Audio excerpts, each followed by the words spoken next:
कार्तिक पूर्णिमा सरीगला आसीगला छाड़ खाई किंतु छाड़ खाई जेहेतु आज मंगलवार पड़ी से छाड़ खाई आज फिका फिका पड़ जाए आसतु आज बन जाने तेल यहाँ पूरा मांस तरकारी भाया लगे। कदली भंडा आज आसी जाइला कदली भंडा को भल भाव से धराटा को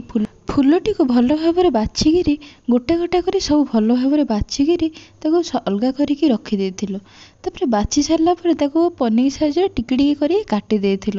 तार कषा अंश जावाई तापर गरम पानी भल भाव धोईकी कषा जावाई सीझेवाई किसी समय बसई देलु हांडी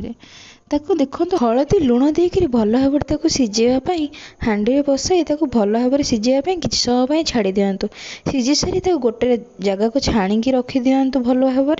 तापर मसला करने तेल पियाज सब प्रकार गरम मसला को पकाई भल भाव कषि दिंतु। देखो हलदी लुण लंका गुंड मसला पकाई गरम मसला पकाई भल भाव कषि देती तरकारी करने कदली भंडा तरकारी कर जानिले तो मांस तरकारी भली लगे।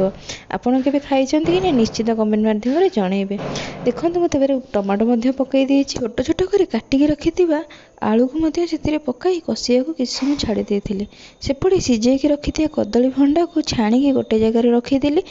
तेल किसी समय भाजिया भाजी देती तार जमी कषा न लगे भल भाव तार कषा अंश भाजी गला छाड़ी जाइला भल भाव भाजी गला मसलार पकाई भल भाव कषापी किसी समय छाड़ी देते तापर यथेष्ट तरकारी अनुसार अल्प पानी दे किसी समय फुटिया छाड़ी देते तापर देखो केते सुंदर भाव आमर रेडी हो जाइए कदली भंडा तरकारी। वीडियो भल लगे लाइक शेयर सब्सक्राइब कमेंट करने को जमा भूलिए। रही जय जगन्नाथ।